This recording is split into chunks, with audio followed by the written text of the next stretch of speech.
Hello, everyone. My name is Ron Booth, and on behalf of the South Fulton Coalition Board of Directors, we'd like to welcome you to this town hall. It's entitled A Check-In with the Mayor. For this town hall, I'll be your moderator along with Mr. Richard Snellings. I apologize for that. We'd like to welcome you to this town hall. For this town hall, again, I'll be your moderator along with Mr. Richard Snellings. We have the following ground rules that we're asking you to abide by. We have well over 50 questions that were sent in prior to this town hall, so we'll be asking them in order. And I'm going to ask Richard's going to be handling the questions. So, Richard, do you want to elaborate a little bit more on how we're going to handle all those questions we have? Yeah. Thank you, Ron. So like Ron said, we received over 50 questions. If you are able to see my screen, you will see that we have these questions organized by the area. Now, we are not going to be able to get through all of these questions. So what we're going to do is we're going to take questions that were sent in as well as questions that are posed on the call. If you have a question, please use your electronic hand and raise your hand, and we will acknowledge you, and we will take you off of mute. So as you can see, we have questions from a wide variety, from public works, sanitation, to questions for the mayor's office, parks and recreations, you name it. So the mayor's office has agreed to get some of these questions answered from the city staff. Once we get these questions answered from the staff that are not addressed on this call, those responses will be sent back over to the person who requested them. We will also post a spreadsheet with all the responses from the city on our website, which is southfultoncoalition.com. So if you have any questions in the meantime, feel free to send me a private message, Richard Snellings. Now back to you, Ron. Okay, thank you, Richard. And when you send that question to Richard via the chat, please make sure you include your email address. Going back to the ground rules, please be respectful to everyone on this call, especially the mayor, who's agreed to give us his time to do a check-in with the citizens. So this is your only warning, and we'll just exit you out of the room. We're not going to give any other warning than this one. So please be respectful. So let's get started with opening remarks by the mayor. And Mr. Mayor, we've made you a co-host so you can share your screen as needed. And also, last time we had you on a town hall, you were a councilman, and now you're a mayor. So in your opening remarks, if you don't mind, would you please just let us know how things are going and elaborate in any way you'd like to see, or any way you see fit, rather. So, Mr. Mayor, your show. All right. First of all, thank you all so much for taking time out of your Sunday evening. I'm sure there are many other things that you could be doing. You have a work week to be getting ready for. So thank you all so much for making some time, not for me, but for your government, because this government belongs to you, right? And for your city, this is your city. So I do want to just start off by letting people know, as always, I'm going to, share my screen. As always, you can get in touch with me by texting the word Fulton to 33777 or visiting KhalidCares.com. This is actually also streaming at KhalidCares.com. You'll get the newsletter, but also the mobile alerts. I'm going to share one more thing. Sometimes I know everyone is not equally technologically savvy, so I just want to walk people through what it actually looks like to get in touch. You're going to just open your text message app. You're going to open a new text message, and you are going to text the word 33777. It's going to text you back a couple quick questions, ask you what is your first name. You don't have to give your whole name. What's your first name, last name, and give us your information so that we can sign you up for the mobile alerts. You may have just received, if you already get the even if you already get the newsletter, it's good to go ahead and sign up for these mobile alerts. You should have just received a text message a few minutes ago that let you know this meeting was going live on YouTube.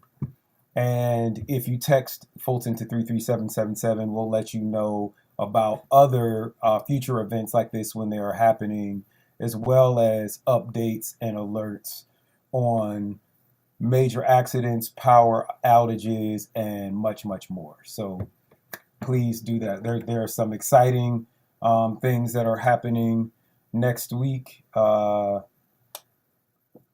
we'll be talking about those at the end of the meeting. One of them, though, is I will just say that we have our Charter Commission. If you received the newsletter today, I did some explanation about that, and you were able to watch the first meeting of the Charter Commission. This is an exciting time in our city. For me, it is also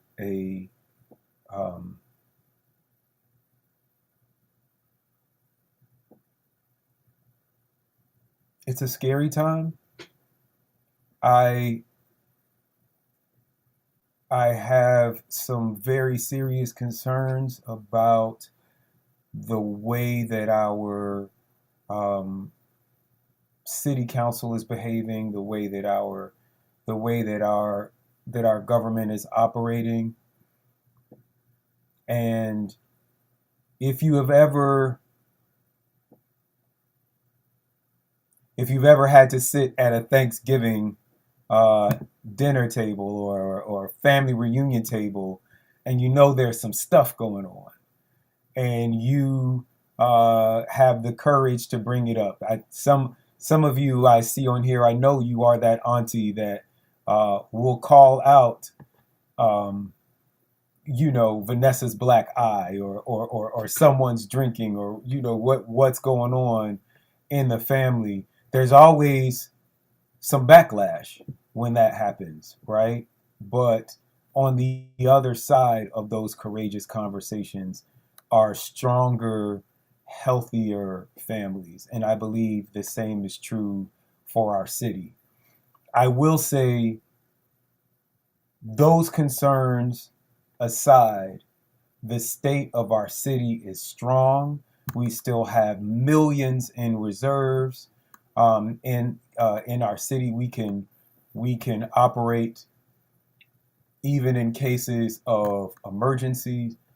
We are staffing up our departments. Those small business owners and even homeowners doing construction or renovation on their home can tell you that the permit process that used to take months is now moving much faster. We are staffing up our we call it community development, but it's our planning and zoning department. We are going into, and I do want to address Councilwoman Emeritus Naima Gilliard. We did talk about reopening up the zoning ordinance and subdivision regulations to take a closer look at those, as well as our comprehensive plan. And those meetings are coming. In August and September, we will be focused primarily on our city's budget, on our sanitation department, and on our public works department. I know there are lots of questions about those, so I'm just going to hop in this introduction and give you a little information. We have released an RFP, a request for proposal, for sanitation vendors, right? We are revising our sanitation contracts. One of the things that our council has committed to doing this year is taking over the billing of our sanitation. So it still will be outsourced to third-party vendors, but we will have more control or more involvement in the provision of sanitation services because we are going to be taking over the billing and the customer service, right? You will, at some point in 2023, receive branded trash cans with City of South Fulton brands on them. When you call in, you will be talking to a City of South Fulton call center, and the billing will be handled internally through our in conjunction with our tax commissioner, Arthur Ferdinand. You will receive a separate bill, but we will be more directly involved in the billing and the management. Most importantly, we are going to be introducing a sanitation ordinance that has penalties and what is the word?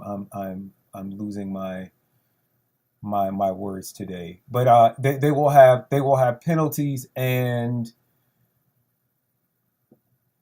I don't want to say consequences, but there will be actions that can be taken, right, in our legislation for a recourse if or once a particular vendor has received a certain number of complaints, right? So when we reach the tipping point where a vendor or vendors that we are contracting with are receiving multiple complaints for service, right? We will have triggers in place that either penalize that vendor and at some point take that vendor out of service in our city, right? So we are going to increase the accountability on our part and how much we hold third-party vendors accountable. Ultimately, the greatest accountability over our sanitation services or any service, right, is if they are in-house. At this time, not only would it cost millions to buy the trucks and hire the employees, but also, right, to service the trucks, to house the trucks. That Public Works and Sanitation, they can be some of the most expensive vehicles and equipment to purchase for a city. And it is our belief that at this point, it is not wise to try and bring that entire service in-house. But we are, as I said, bringing the billing and the customer service in-house. We will be reviewing the RFPs in August at our August City Council meetings. So again, you want to text Fulton to 33777 to sign up for that newsletter and those mobile alerts. If that is something that you care about, we will send alerts out to let you know this is the meeting where we are reviewing those services. Similarly, with Jacobs, we spend tens of millions of dollars outsourcing most of our public works to, which includes our transportation department, which we don't have, to Jacobs, which is a third party. They're like the largest outsourcing company. Many governments use them, and we are looking at bringing some of those services in-house. We've already purchased a street sweeper.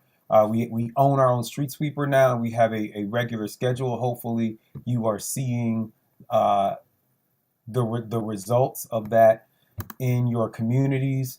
And we are looking at creating our own transportation department so that we can improve the signalization, the timing of lights, the installation of traffic calming devices, and all of these items. So I wanted to give you those updates, and with that, I will turn it back over to our wonderful moderators and take some of your questions. Okay, thank you, Mayor. Rashard, would you like to go ahead and field the first question in the order that you choose? All right, and you may have covered this, so just let me know if you covered it, Mayor. Now, the first question was, I would like the mayor to address the ongoing issue residents, including myself, have with sanitation. What, if anything, is being done to attract a reliable sanitation company to our area? And currently, what recourse do residents have to demand refunds or whatever we can get when services are not rendered? So I'm going to answer those questions backwards. Um, right now, citizens are privately contracting with private vendors. So whatever refunds you can negotiate with them yourselves is what you will get, right? The city at this point cannot, we are not in control of the billing, so we can't, make a sanitation company give you a refund. We could theoretically, we have a list of approved sanitation providers in the city, and we could, given enough complaints about a particular company, cancel the contract with that company so that they could no longer be a provider in our city. It would leave you as a resident responsible, right, and to be in compliance with our sanitation ordinance to then go out and find another sanitation provider. I know that some of the larger companies in particular, a lot of residents have had complaints about. One of the things that I want you to consider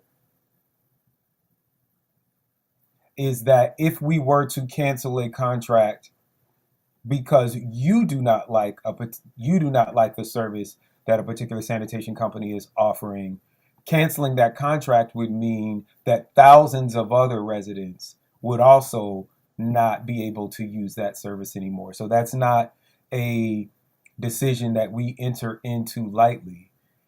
And as I said, in our future contracts, we are going to spell out more explicitly our expectations. One of the things that is sort of missing in our previous or our current sanitation contract, right, is a customer's bill of rights or a set of expectations of goals of targeted, enumerated, quantifiable service delivery goals that we want to meet, that we want our sanitation providers to meet. So we're going to spell that out in our next contract, as well as the consequences, with increasing severity that providers would face.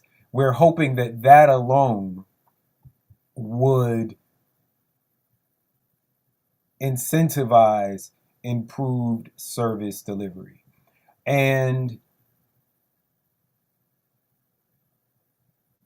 the second part of that is having the customer service in-house, right? Having those be our operators. So we don't always know how many complaints any particular company is getting, right? Because we rely on them to report to us unless we get my public advocate or my office or some council person gets complaints. So we kind of know anecdotally people have been complaining in district, this certain district about this provider. But being able to really quantify that and say, you have a 25% approval rating or a 78% approval rating based on the calls into our customer service. That is the level of information that we're going to be able to have under this new service. So I encourage everybody to stay involved and be as vocal as possible while we are having those meetings to pick those providers. I will also say, though, that there is I want to be realistic.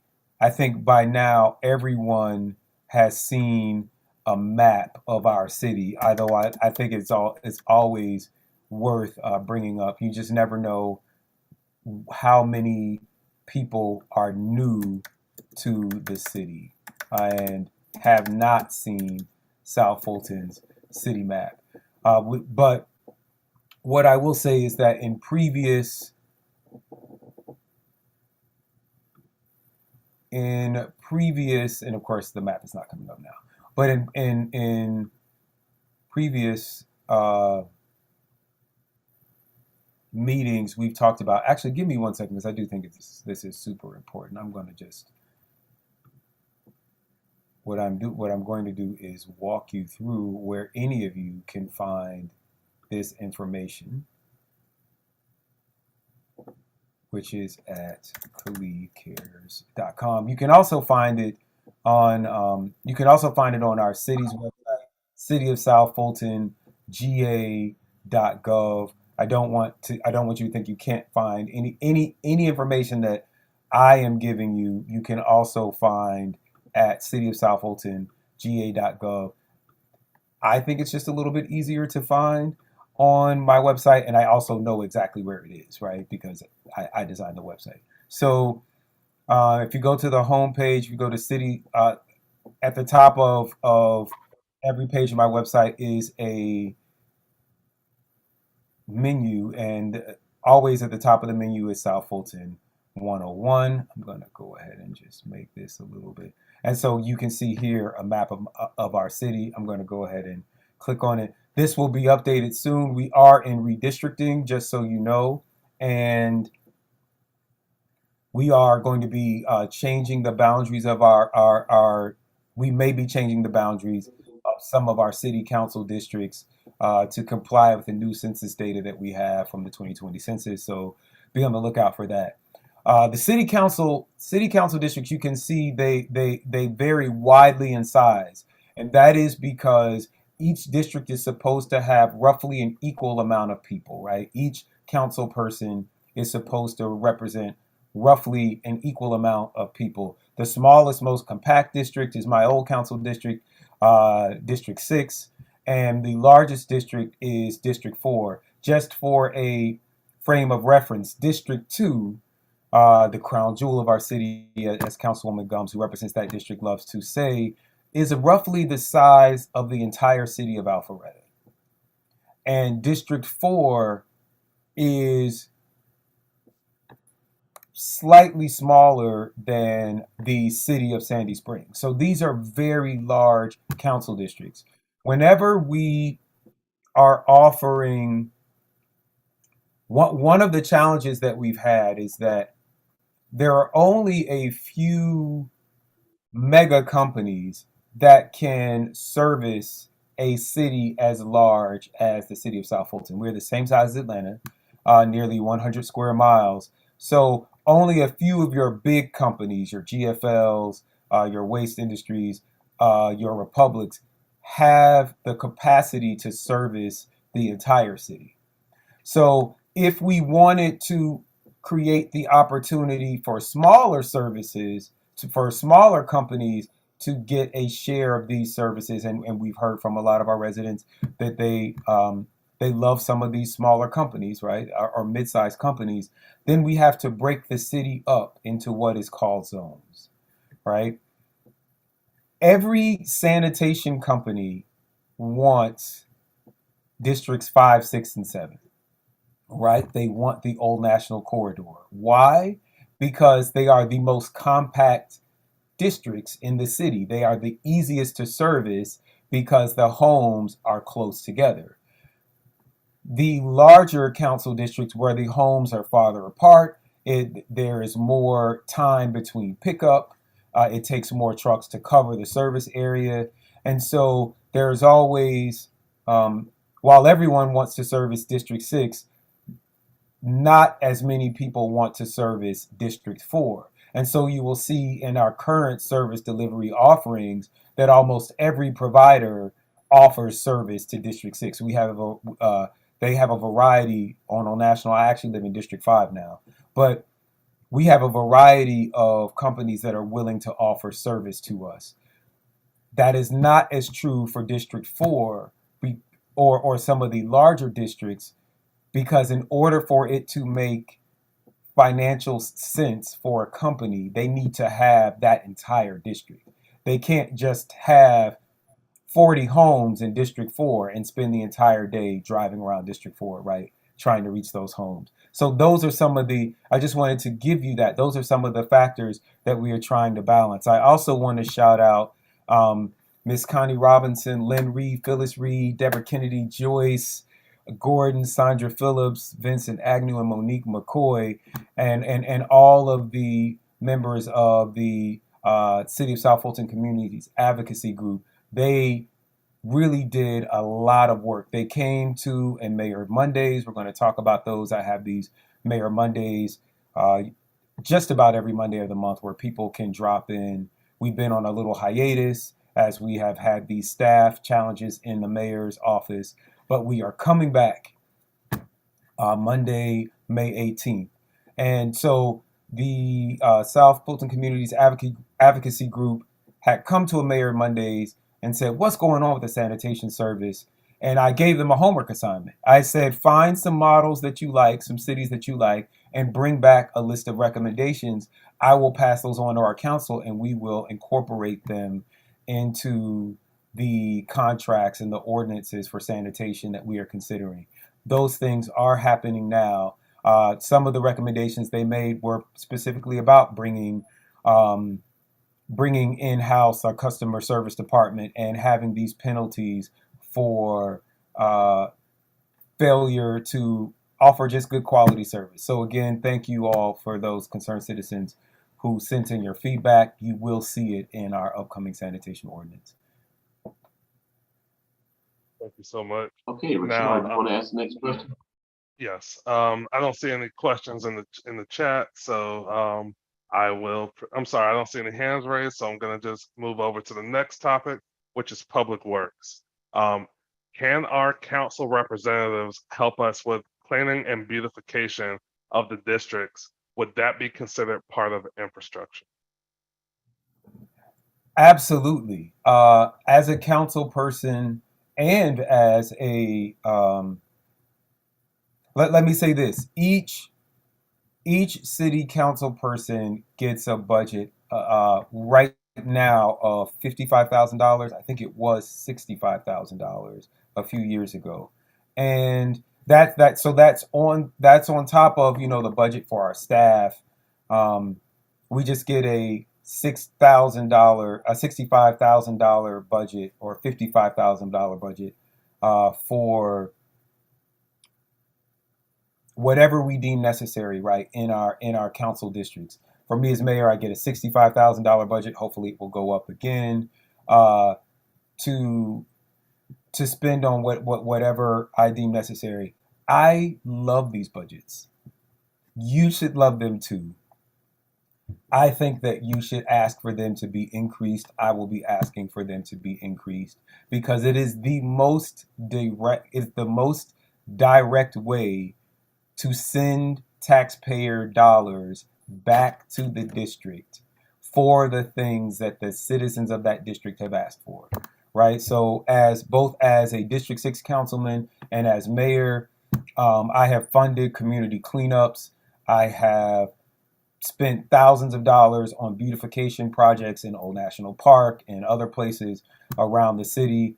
All you need to do is contact your city council person and say, our garden club would like to, beautify this roundabout or beautify this park or this.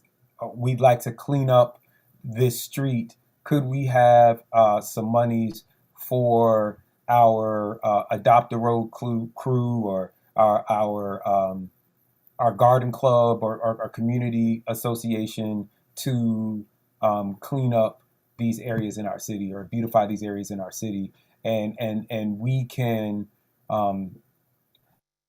buy things like flowers, supplies, shovels, whatever you need to beautify your community. I will say additionally, our former public advocate Jill Lindsay is pushing. So right now, when you adopt a road in the city of South Fulton, there is no funds set aside for those adopt the road programs. In Fulton County, by contrast, there is a pool of money so that when people adopt a highway or adopt a road, they can go to the county and be assured that there is going to be money for cleaning up.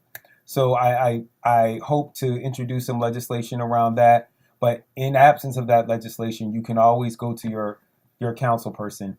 I have actually spent all of the money that I had for this fiscal year. Thankfully, our fiscal year is starting again October 1. We follow the federal calendar.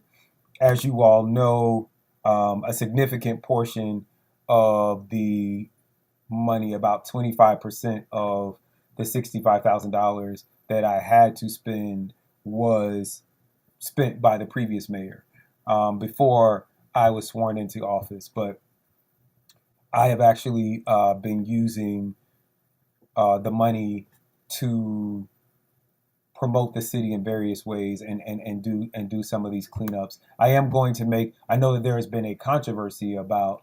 So I'm skipping ahead, right? I know there's been a controversy about how some of the money has been spent by my office. I assure you, with the exception of a $5.82 charge to Wendy's, which is being reimbursed back to the city, every dollar of the mayor's budget has been spent in promoting our city. And as I said, that a full accounting of those expenses will be available next week at khalidcares.com. In fact, if you visit the mayor's office now, I have no furniture. I had a plan to redesign the mayor's office to reflect sort of the values and the principles that I want to see in our city administration. I want us to be a future looking city. I want us to be a workplace. And I talked about this when I was running. I want us to be like the Google of cities, right? I want this to be a place that people are competing to get jobs in, for us to be one of the on the top of all of these lists of best governments to work for, best employers to work for in Georgia or the Southeast or even in the nation. And so I wanted an office that reflected that. But unfortunately, I was so busy promoting the city. I spent up all the money before I even bought a desk. So I'm using a table from the break room. I have a bookshelf and a chair from my city council office. But next year, I do intend to use a significant portion of the budget, right, to decorate the office and have have an area, an office, a suite of offices, and a conference room that is befitting the most exciting city in America right now. Thank you so much. Now, this next question is kind of long. So the question is, airplanes and helicopter noise and air pollution. What can you and the council do to resolve this issue? For several weeks, residents have been putting up with loud noise from the airplanes and helicopters flying into our communities. Several residents have posted on social media, submitted C-Click fix requests, and submitted documentation to the FAA. So I'm going to get with our new public advocate, Yusuf Otway, and figure out which areas this is happening in, go through some of those C-Click fix requests, and approach the FAA about it. As the question already referenced, it is a federal agency, right? The Federal Aviation Administration that governs the air traffic over our city. So there isn't much that we can do as a city, right, to control air traffic. However, I am willing to meet with those residents who have made complaints, and also to meet with the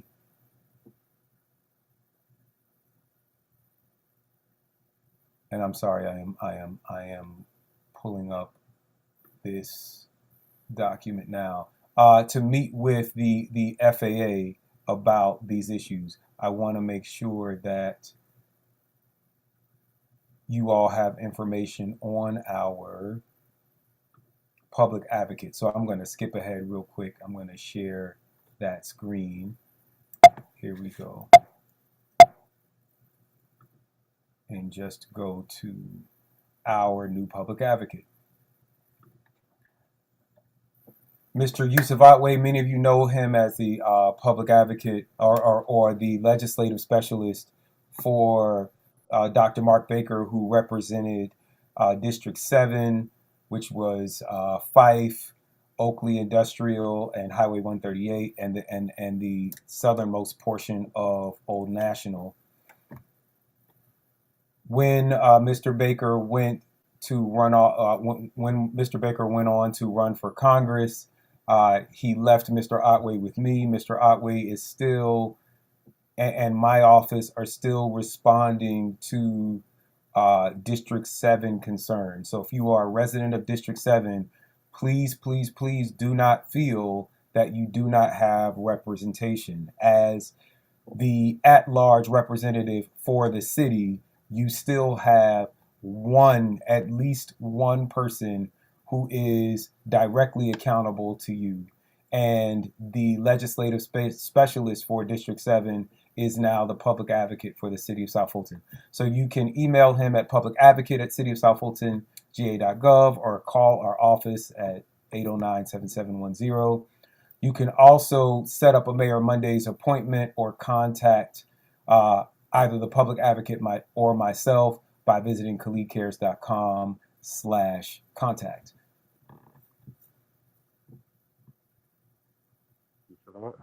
Now for the next question, who can we get to start the infrastructure studies that need to be done for traffic lights, sidewalks, and street widening before we became a city? Where did this infrastructure money go that Fulton County had? So fortunately, a lot of those studies and the implementation of those sidewalks, of those roundabouts, of the traffic signalization and the lights, the lighting of our streets, all of those studies are actually happening right now. If you go to cityofsouthfultonga.gov, one of two surveys will pop up, either a Livable City Centers Initiative survey for Old National Highway or a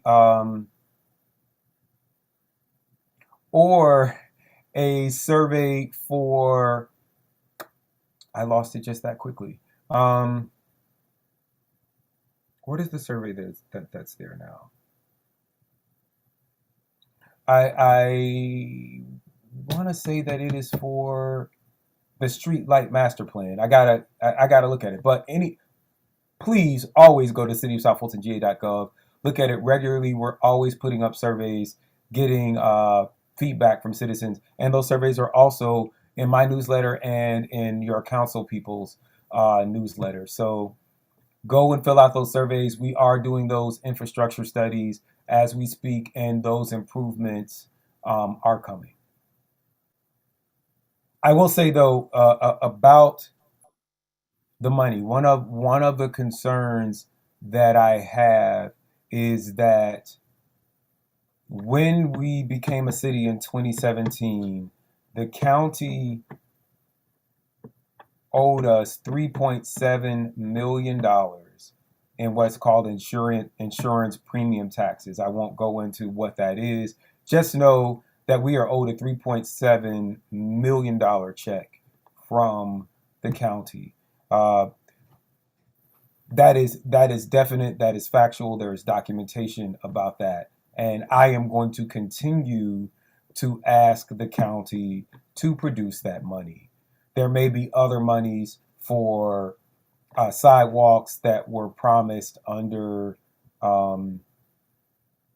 previous county commissioners, Emma Darnell and Commissioner Khadijah Abdul-Rahman, whom I know you all had a town hall with, has been very adamant about making sure that South Fulton County gets the money that they are owed.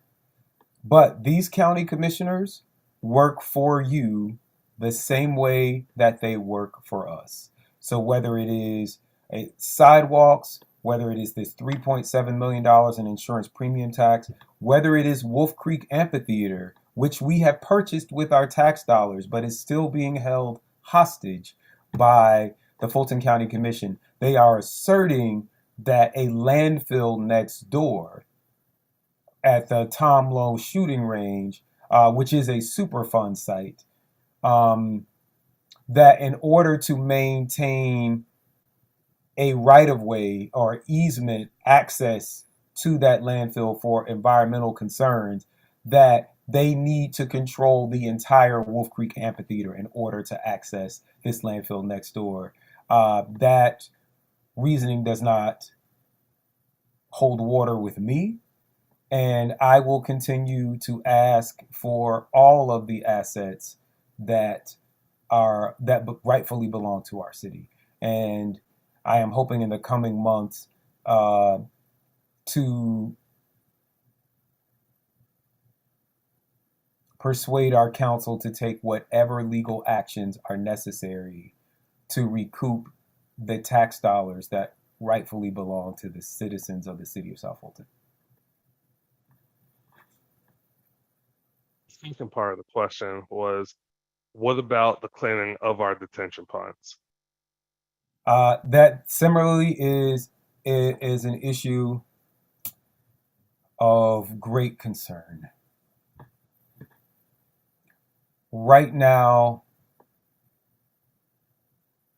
well, let's have a courageous conversation.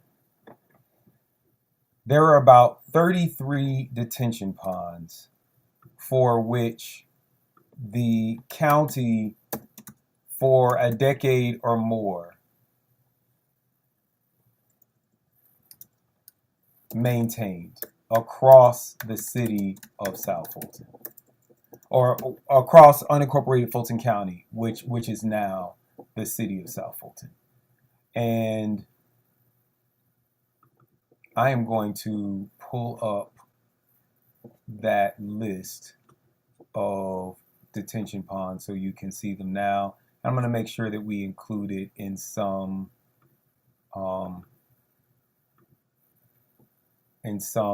future newsletter, because I do think this is an important issue. But there are 33 such detention ponds, and when we became a city, the county said we're no longer going to provide for those services. It is now the duty of the city. The city has said, well, the county did it for all of these years. They should continue doing it. We don't want to start doing it and then become responsible for maintaining it. I think whether the city does it or whether the county does it, the city's dollars and the county's dollars are all your dollars. We just need to get together. We need to get in a room and decide who's going to do it. But what we can't do is leave the city holding the bag. There was an ethics hearing for my commissioner. I'm sorry. There's a gnat in this room. There was an ethics hearing last week for Commissioner Khadija Abdul-Rahman, who tried to put this issue on the agenda for our for a county commission meeting, and was told that just placing the item on the agenda, just bringing the item up for discussion, somehow violated executive session. So these are the kinds of games that are being played with voters right now. I strongly believe that whether it is the city or whether it is the county, we just need to come to an agreement, but someone needs to clean out these ponds. I believe that they are an environmental hazard. I believe that the county is aware that they are an environmental hazard, and that anyone who did an open records request of the county's health department or of the county's public works department would find information that they were in fact a hazard.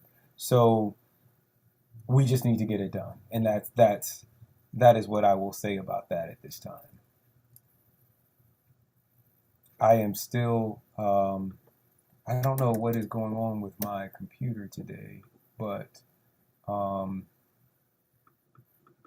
here it is. I do want to pull this IGA up, which was not signed. But the last page, I have placed this in a newsletter. If you've gotten my newsletters, you have seen this before. And if you haven't gotten my newsletters, you sign up for them, you will see it again. Here now, though, is the list. If you have a detention pond that is on this list, if you see your detention pond and it is and you think that the conditions are hazardous, if there are flooding issues with surrounding homes, or if you just have general concerns about the safety of those detention ponds, please contact me at khalid@khalidcares.com. Reach out to, again, our public advocate at cityofsouthfultonga.gov. But let us know. If you have a detention pond that is not on this list, it is probably going to be the responsibility of your HOA, but we could have missed a detention pond or two that was being maintained by the county. So if you think that you have a detention pond that was being maintained by the county and you do not see it on this list, please, again, reach out to my office. You can contact me at khalid@khalidcares.com. I will put my email in the chat, and the public advocate's email in the chat. Let us know what's going on with your detention ponds. We do care deeply about them. All right, thank you. So now at this time, we have another question. Now, this question is, as the mayor, where do you draw the line between density and the increased taxes? Well, that brings to mind one of my favorite graphics, and I think this is important. A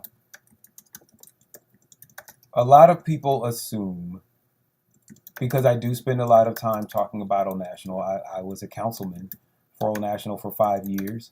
I still live on Old National, and I do believe that it is the key to unlocking our economic development, right? It is the largest density of people, transit, and businesses in our city. It is the largest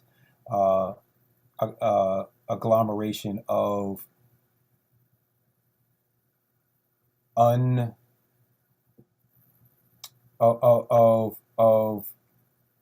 vacant or undeveloped lots that could and should be zoned as commercial lots, right? There's still a lot of land that's zoned agricultural that is not in compliance with our comp plan that could be rezoned as commercial land and developed. That is important because the majority of our revenues come from your property taxes. 85% of our land is zoned residential. So maximizing the commercial land that is available creates revenue streams that allow us to keep your property taxes low. With that being said, I do believe that in commercial areas along commercial nodes like Old National Highway, Fulton Industrial Boulevard, Camp Creek Parkway, that we should be increasing density, right, along those commercial nodes.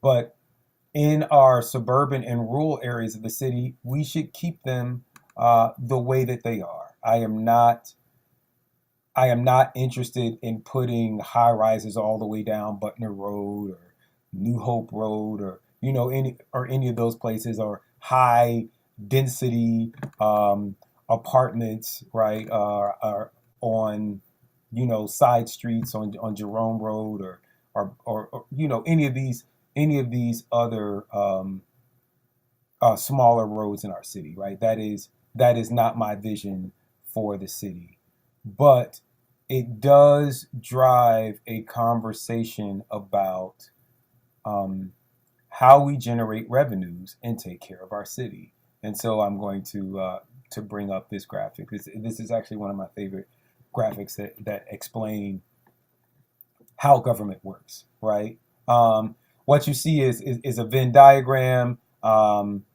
There are three requests that we hear from constituents all the time. I want stable services, right? I want better services. I want better sanitation service. I want street sweepers to come more often. I want more police. I want all of these things, right? We also hear, I want low density. Please don't, put 500 more homes on these 2 acres near my house, right? And then lastly, everyone wants lower taxes, right? What this Venn diagram shows is that you can only have 2 of 3. You can never have all 3. You can't have stable services, lower density, and lower taxes. If you want stable services and low density, you are going to have high taxes. An example of that is Peachtree City. Lots of people have said, "Oh, I want our city to look like Peachtree City." The houses in Peachtree City are the same house that you could buy in the city of South Fulton will cost you 2 to 3 times more in Peachtree City, which means even if their tax rate is lower, you will end up paying more taxes. Peachtree City looks beautiful for a reason, because people there pay a lot of property taxes, right, compared to people here in South Fulton. Some people say, I want low density and I want low taxes. Lots of people moved out to the hinterlands of South Fulton in places like Cedar Grove and Fife, on the edges of Chattahoochee Hills or Coweta County, because they wanted to get away. They don't need all of these city services. They don't want an arborist telling them what trees they can and can't cut down. They weren't really interested in having mandated trash service or recycling. They may not even need police, right? They want lower density and lower taxes. In order to have that, you have to cut services, right? That's what we saw at the edges of Fulton County. Before we became a city, you might have waited an hour for a police officer to show up at your house, but the taxes were lower. So one of the things people said, "Oh, is we became a city and you raised taxes." We became a city, we raised taxes. All of the streets got paved or are getting paved. We've had 3 years of double-digit decreases in crime. Hopefully your home insurance or your renter's insurance has been going down because we have had faster response times for fire and police. So all of those things cost more money. But if you want low density and low taxes, you're going to get service cuts. If you want low taxes but great services, which is something that I think that is, in my traveling around the city, that is the most common refrain that I've heard from residents, is that they want better services, but they don't want their taxes to go up. The only way to achieve that, and there are definitely some cost savings that, there are things that we might be able to do that are more efficient, right? We could reduce inefficiency. We could automate some services. We could have services that are online. But that is just tinkering around the edges. To really have a substantial increase in services without raising taxes, we have to increase the density in our city. But again, That does not mean that we have to increase the density in your neighborhood. It just means that we need to find the commercial nodes in our city, right? Build them better. As I said, there is a lot of unused space. If you drive down Old National Highway, you will see a lot of vacant lots. You will see a lot of empty buildings. The same is true if you drive down Fulton Industrial Boulevard, which is now our other large commercial corridor. A lot of those warehouses are empty, right? And we can be redesigning those spaces to create live, work, play communities and make smarter use of that acreage so that we can increase the tax revenues that we get from those parcels. As always, the best way to do that is to own the land ourselves, right? The majority of property rights in a capitalist society stay with the property owner. So we can make some recommendations. There are some things we said, we can say you can't do this, right? You can't build a strip club next to a subdivision. You shouldn't be able to build a warehouse next to a subdivision. Unfortunately, that's happening because the land next to some of our subdivisions was annexed, possibly improperly, by some surrounding municipalities. But until we take them to court, it's their land, and if they decide they want to build warehouses on it, they can. But for the land that's within our city, we can only tell developers, so we can only stipulate so much, right? So if you come to many of the development hearings, you will hear the attorneys for the developer say, we're coming asking for this variance. They already have approval to build 150 homes, but they want to build 200 homes, right? Or they want to make the homes smaller than they originally designed. And we can say no, but it doesn't mean that we can stop that development. So those are things that we have to be cognizant of. It is my deepest hope that in the years to come, between our Downtown Development Authority and our Citywide Development Authority, that we are buying more land, and that we are controlling the development and making sure that we have density in the places that we want and that it looks the way that we want.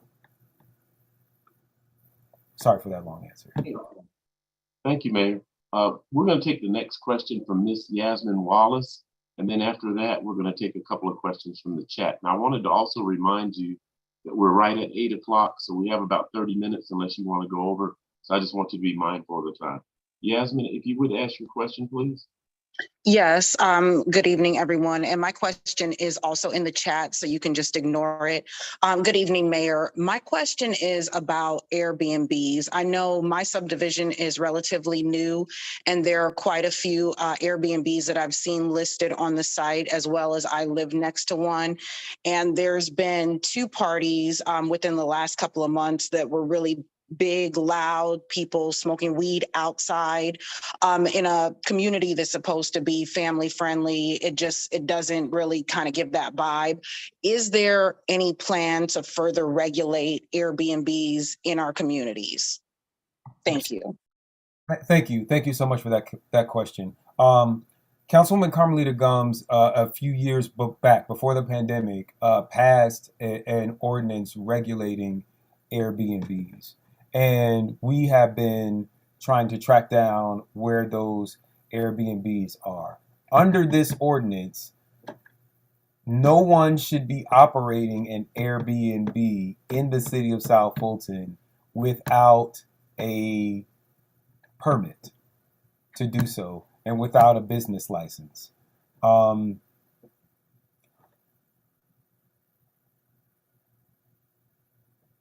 Unfortunately, we don't necessarily have the resources to enforce that the way that we would like. We don't have the number of inspectors, right? In order to get a business license, our fire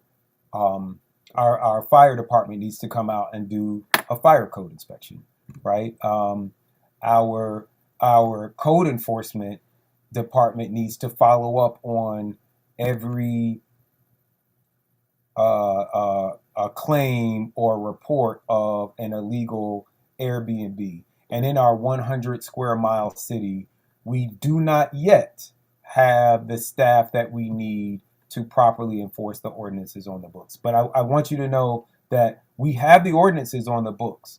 We just need to increase our staffing to match the enforcement that our residents are seeking. But in the meantime, if you know of an illegal Airbnb, please contact your council person and let them know. Please also contact our public advocate, Mr. Otway. He will get with our code enforcement department and our fire department, and we will look into them as quickly as possible.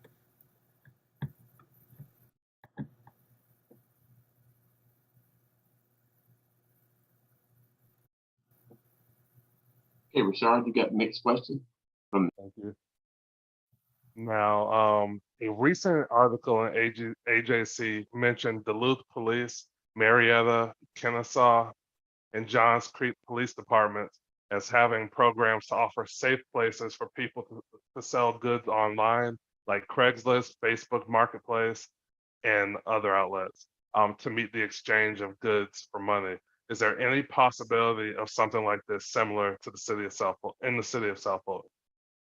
I think that's definitely possible. I do think it's a good idea to, when you're meeting buyers that you don't know, to exchange in a safe place. That's one. Honestly, I don't know that we have that legislation on the books, but I'm sure council people are watching and are going to introduce that. And if not, that is something that I will actually introduce. I do see a question. Is there currently a list of Airbnbs that are operating in the city? If there is such a list, Ms. McKee, you can make a public records, open records request to our city clerk's office to get that list. You can always find, there is an explanation and a link to make open records requests of our city at khalidcares.com/contact, which I will put in all of the chats now.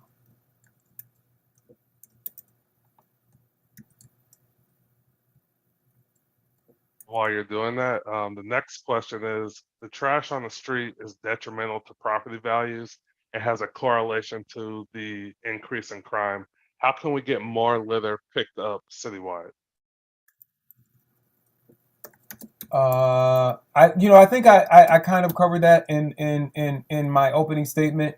We are increasing our street sweeping. If you think that we need to be doing more, now is definitely the time to let us know. In August, we will hear a presentation from Jacobs. Their contract, those are the people that we currently contract with for public works services. We are going to be having that presentation at our next City Council work session, Tuesday, August the 9th. So please come to that meeting. Make sure that you fill out the public comment cards, and feel free to contact me now at khalidcares.com, at khalid@khalidcares.com, or at mayor@cityofsouthfulton.ga.gov. Now, how is our CARES Act funds of approximately $11.3 million being spent? City of South Fulton received half in May of 2021 and the other half in May 2022. That is going to be in our city budget report. Again, you can always make any question that you have, right? You want a list of something, you want to know how money is being spent, you need only submit an open records request to our city clerk. You can go to cityofsouthfultonga.gov, find the city clerk's office, and click on that link, or you can just visit khalidcares.com/contact. The link is right there at the top for you to make an open records request. and get that information.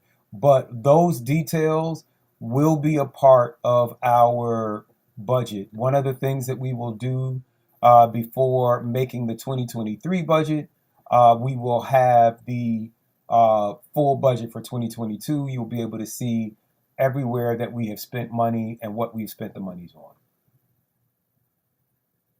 on. Now, this is also related to the CARES Act funding. Some of our firefighters and police officers have stated that they have not received the CARES Act funding. Can you speak to that? I cannot. That would be a question for our city manager and our finance department. I do ask you to keep asking that question at every council meeting.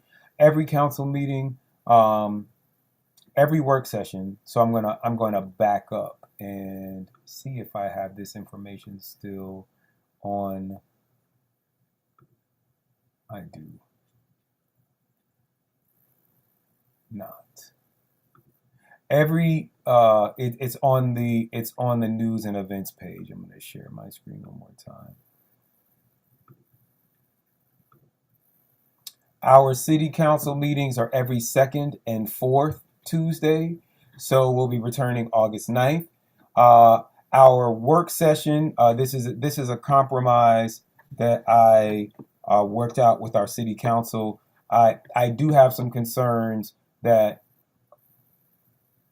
all of our meetings, we have been passing these emergency resolutions, or these continuances of a state of emergency every 30 days or so.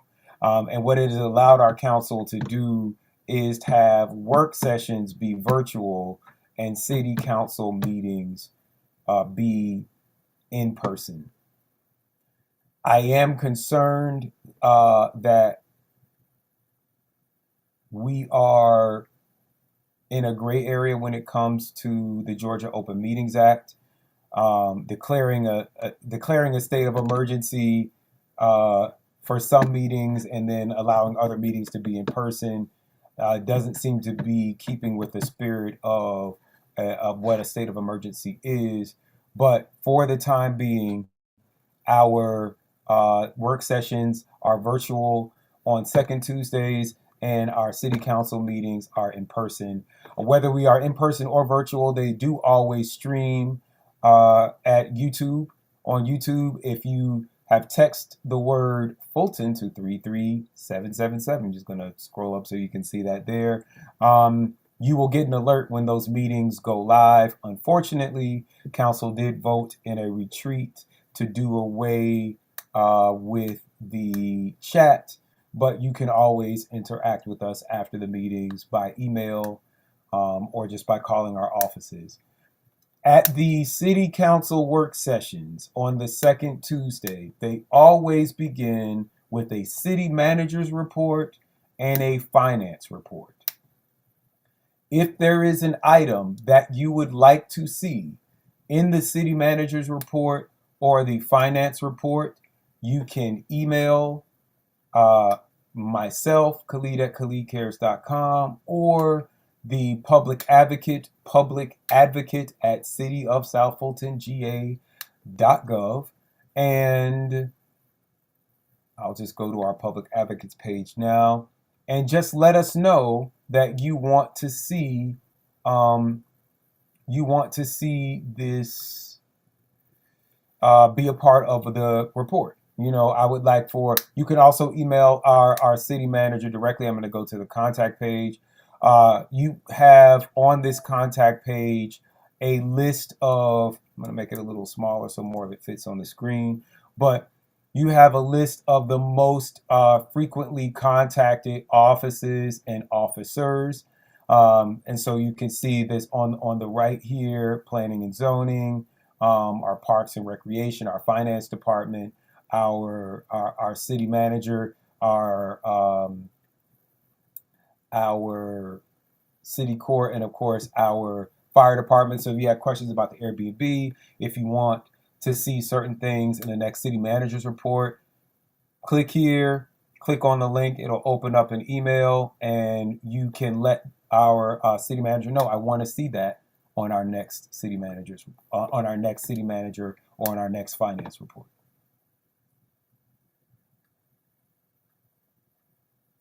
All right, and our next question is 5 years ago, residents participated in numerous surveys allowing residents to tell the city government the type of commercial and residential development that they wanted to see. What happened to those reports, and are they being used by our planning department? They are still being used by our planning department. You know what I'm going to do right now is I am going to go to our city's website.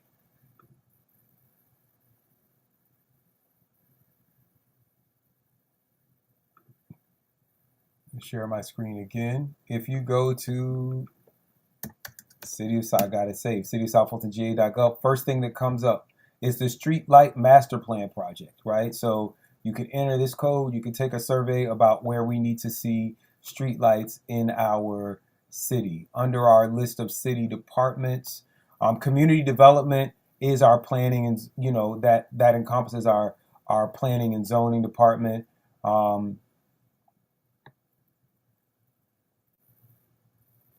You can see the Old National, the LCI. Here is the comprehensive plan and the Livable Centers initiative. That is a fancy word of saying that this is how we're redesigning the Old National area or the Sandtown area. When you're on these websites, these surveys will pop up, and we do take that feedback and incorporate it into our plans. If you feel like we are not incorporating it enough, please come to our city council meetings, make public comment, bring 10 of your friends. You would be surprised to how 10 people commenting on the same thing will change the conversation that is being had by city council at a city council meeting. It will get items put on the agenda. So contact us individually. Go to colleaguecares.com/contact. You can see a list of those offices. There's also, I'm going to go back there one more time. Or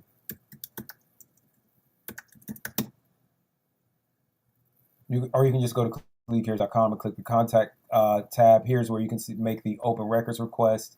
On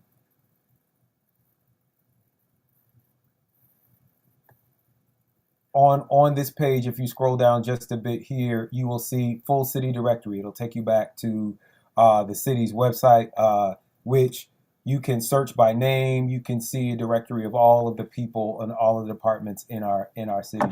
So please reach out if you feel like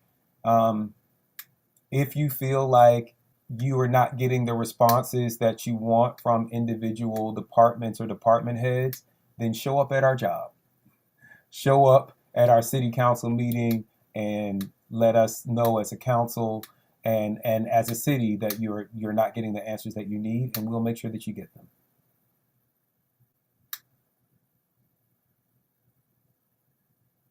I am going to just respond. I see in the chat, Ms. Williams is saying it does not appear that residents' desires and preferences are being considered by the project that are continually being presented for more development. So again, remember, these are private developers. We can't stop developers from asking to build more gas stations or build more warehouses, or we can't stop entrepreneurs from wanting to open more fried chicken drive-thrus, right? What we can do, and I'm so proud and excited about our new economic development director, Artie Jones. Those of you all who don't know, this summer we hired from College Park their economic development director. So if you've seen the miraculous economic development that has happened along Main Street in College Park, around the new arena for the D-League for the Hawks, for around the convention center, which is the second largest convention center in the state and the over 35 hotels that they built in recent years, a lot of that economic development has been the projects and the brainchildren of Mr. Artie Jones, who is now our economic development director. He has ideas about Camelot. He has ideas for Old National. He has ideas for Sandtown and for an entire city. And I cannot wait for you to hear them. So we are working on attracting the kinds of development that residents want to see. But at the end of the day, the way to control the land is to own the land. We've got to own our own land. Right. Merkley, would you support a constituent or a citizen-led charter commission? And this will be in addition to the current charter commission. Certainly. You know, any group of citizens can get together at any time and form a committee. We are on a call now with the South Fulton Coalition, which was a group of citizens that got together in 2020. Is that correct? Yes. Yes, sir.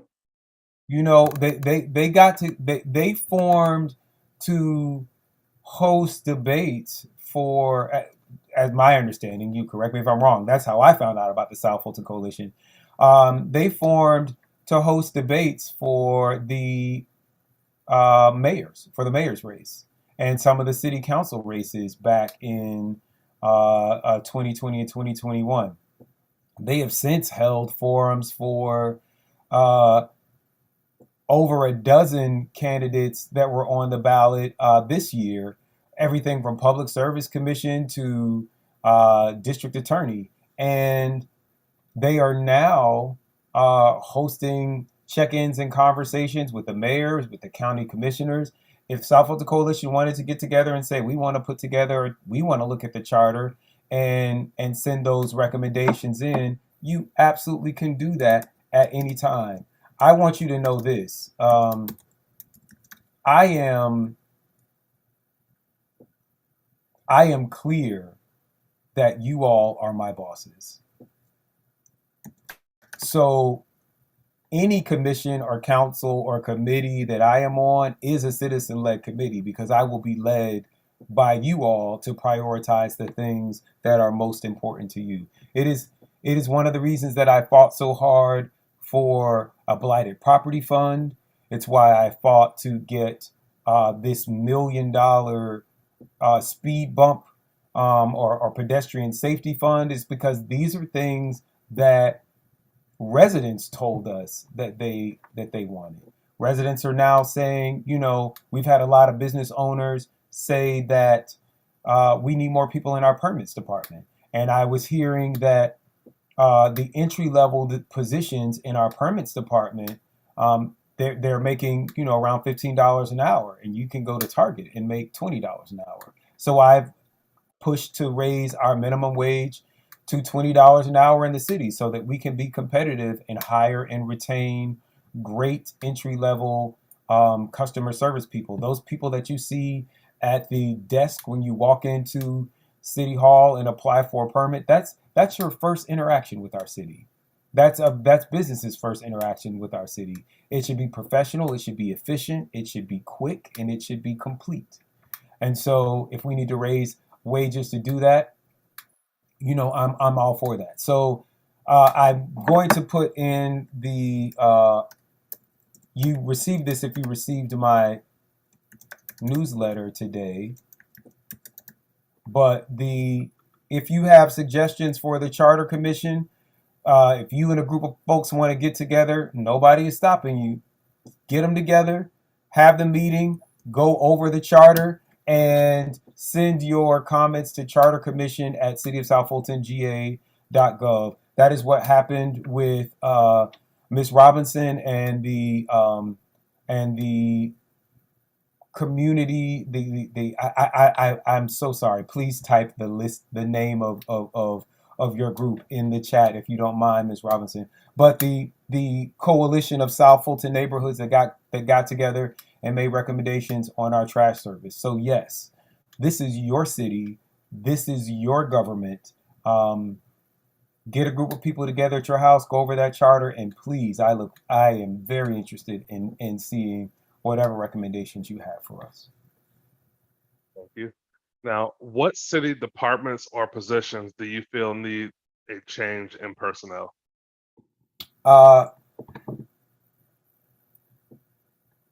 This is going to sound like such a politician's answer, right? But the answer is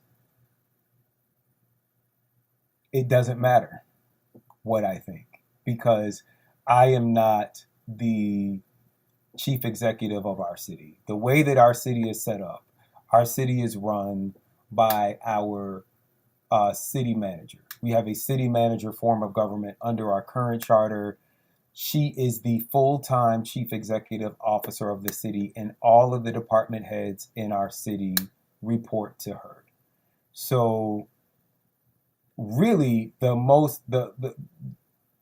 way I would really ask that question are, what departments do you think need staffing changes? And if there are departments that you think need, and I'm sorry, what was the language of the question? I want to use the language of the question. What city departments or positions do you feel need a change in personnel? If you feel that changes in personnel are needed, please contact our city manager and let her know. I have, when I was sworn into office, I asked for letters of resignation from the city manager, city attorney, and city clerk. I was not asking them to resign. I was asking for the opportunity as a mayor, right, to make the appointments. One of the curious things about the way that our city charter is designed right now is that the mayor can appoint a city manager or a city attorney, but they can only make that appointment if the office is vacant. So in effect, there is no guarantee that I, as mayor, will ever be able to appoint a city manager, right? If the city manager does not resign, I might never be able to make an appointment. I think that is a flaw in the charter. I do believe that every mayor should be able to make a certain amount of appointments that and create an administration that reflects the values of that mayor and the voters who put that mayor in office. But when I made those statements in January, I was held in contempt by my city council for allegedly trying to fire the city manager or and the city attorney and the city clerk. It was not my intention to fire anyone, but to create a precedent, to create a tradition whereby whenever a new mayor was sworn into office, those people, similar to what happens at the presidential level, the members of the president's cabinet turn in their letters of resignation. Many of them are hired back, right? But it creates the opportunity for each new president. We saw it happen in the mayor in Atlanta with Mayor Keisha Lance Bottoms. It gave them the opportunity to create an administration that reflected their values and the values of the voters that sent them there. But simply making that speech landed me in hot water with my city council. So I will not dare to offer any opinions on personnel ever again. I will say this, though. The city manager and I have not always agreed. However, there have been some very troubling things happening behind the scenes. And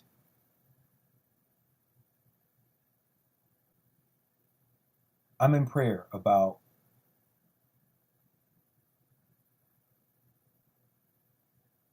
whether or not to address them publicly.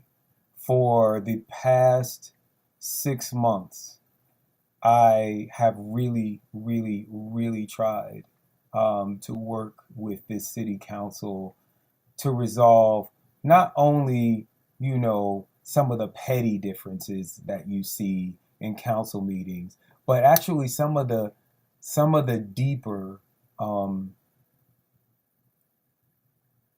personnel issues and a culture of bullying that I believe exists in City Hall.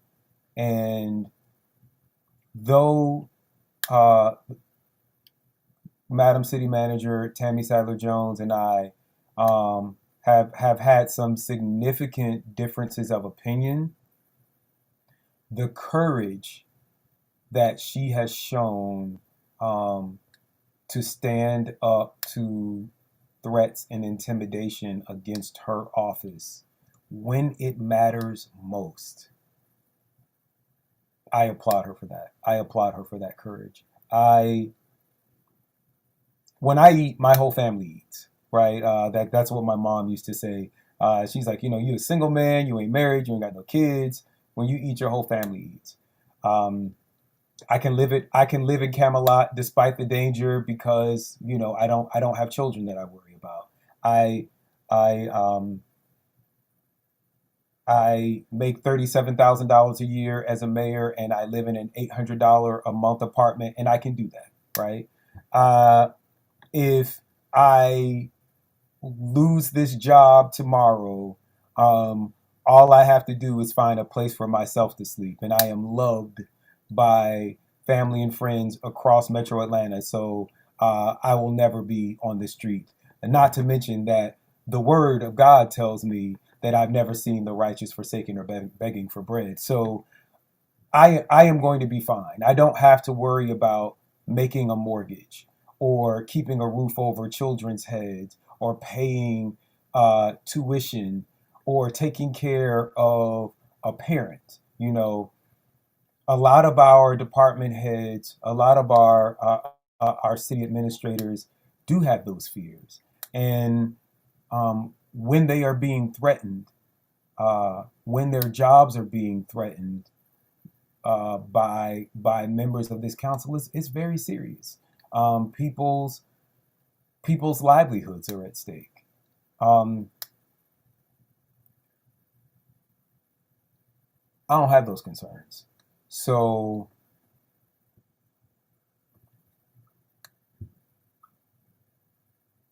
in the coming days, it is heavy on my heart to let people know about some of the very serious things that we are facing as a city. But again, I really want to commend City Manager Tammy Sadler-Jones for standing up to threats of intimidation by council and to standing up to me. When she thought that I was wrong or in the wrong. I can't thank her enough for keeping our city out of even deeper trouble that we might be in, were it not for her courage. So I do just want to take a moment to thank her for that. I see we're at 8:30, so I think we do have to wrap up. I do have some things to prepare for, so if I could make my closing comments, I will, but I'll turn it back over to the moderators. All right, we just have one more question that we needed to get to, and then we can go into your closing remarks, if that's okay. Okay. All right, so this last question, since we're on the subject of your leadership in the city council, residents deserve much better than we are getting from city leadership. Is it premature for residents to be having actionable conversations about recalling our mayor and recalling our city council? That's really up to whoever asked that question. I can't tell you when enough is enough for you.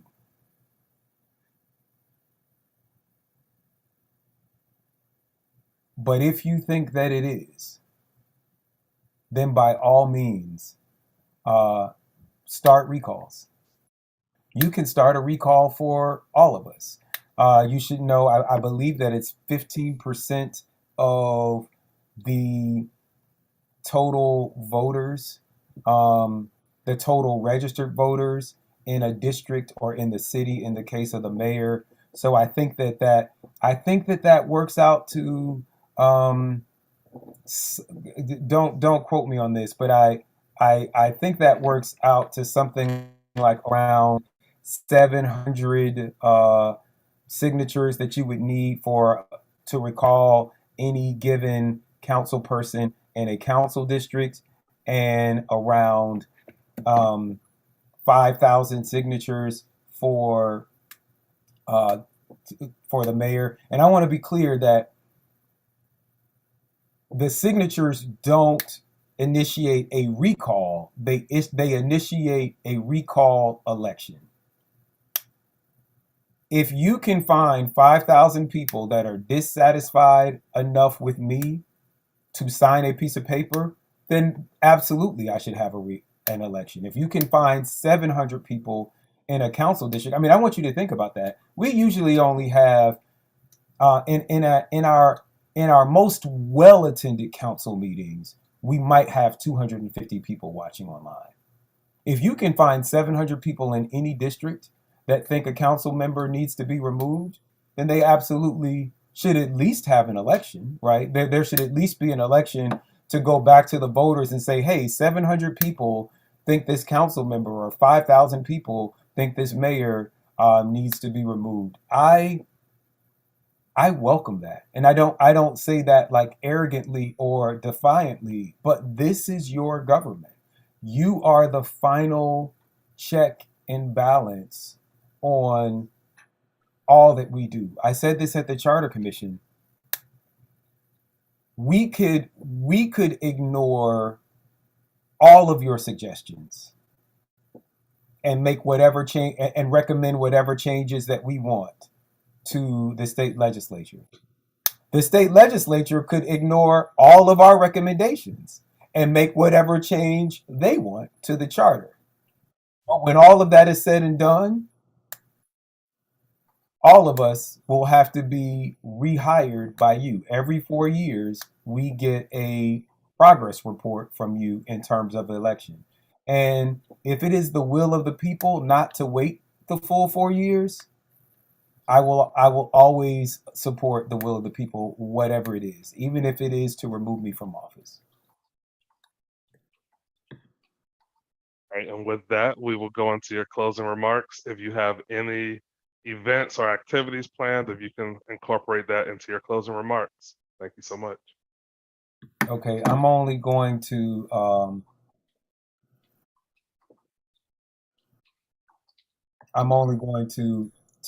make a few closing remarks. I'm going to begin again. So many screens open on my computer right now. I'm going to begin again with this item, showing you how this is a phone. You go to your text messages, open a new text message, text 33777. You're going to text the word Fulton, Fulton. You're going to get a message back, say, hey, 2 quick questions to get you signed up. We just need your name and your email. You sign, you give us that information. You will be signed up not only for my newsletter, but for text alerts on city events, traffic updates, inclement weather, any sort of emergency messages that need to go out for the city. Do not worry, this is a very expensive program that I use, so you're not going to be getting texts every day from me, but you will be getting texts when events are happening here in the city of South Fulton. As I said, there are going to be some powerful conversations that I have with the community beginning as soon as tomorrow, quite possibly, definitely at our charter commission. And so you definitely want to sign up so that you are aware of all of those things. Um, are you all seeing this public advocate screen? Yes. Okay, great. As you know, one of the offices that I created was the Office of the Public Advocate. There's always been someone that handled constituent complaints. All of us have had legislative specialists. The previous mayor had an executive assistant. So, you know, some of these are titles that are just a distinction without a difference. But I do think that it's important to call things what they are. So I wanted to make sure that there was a person whose job was specifically to handle constituent complaints to city council, to the mayor's office. And that person is none other than Mr. Yusuf Abwe. You can see him standing here outside Camelot with me now. Every Monday, not every Monday, but most Mondays of the month, from 8:30 to about 5, I host 20-minute meetings. You can come and get 20 minutes with the mayor on any topic that you like. Just visit khalidcares.com/contact to schedule your Mayor Mondays appointment. If you don't want to wait till Monday, the public advocate is available to meet with you every day of the week. Mr. Yusuf Atway is available. I talked a little bit about our charter commission. So in our city charter, in our original city charter, there was a mechanism put in place that at the 5-year mark, which we just passed, we just celebrated our city anniversary. At that 5-year mark, we would take a look at our city charter. We would form a charter commission. We would take feedback from the public. We would make recommendations to the state legislature, and they would change our charter. As you all know, elected officials in and around South Fulton did not wait for the 5-year mark. The state legislature went ahead and made some changes in 2020. And in the last 6 months, my city council has changed the charter, particularly in regards to my office and what I'm allowed to do 3 times already in 6 months. But this is the formal process that was agreed upon at the foundation of our city.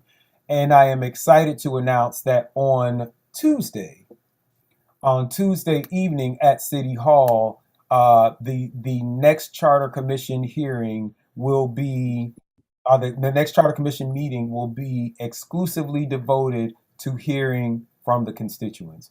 This is very important. It was also decided at that first meeting that the Charter Commission would have this public hearing to get feedback and suggestions and questions from the public about the city charter, but that we would not have public comment again until the first draft of proposed changes was complete. So, you know, at some time in the coming months, we will have a draft of proposed revisions. I sit on the Charter Commission along with the previous mayor, and we will have there are 10 members on the Charter Commission. You can go to this website to learn more about the Charter Commission. If you get the link in my newsletter, there'll be links to the Charter Commission there as well.